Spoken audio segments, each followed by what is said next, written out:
may karahasan, sexual, horror o droga na hindi angkop sa mga men.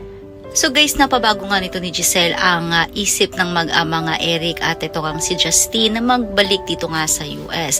At ngayon ikinagulat naman ito ni RJ kung bakit inilagay sa finance department at head pa nga ito kang si Eric. So at hanggang ngayon ay wala ngang tiwala ito. Kinausap nga niya si Eric at tila ba napansin nga nito ni Eric na walang tiwala sa kanya etong si RJ.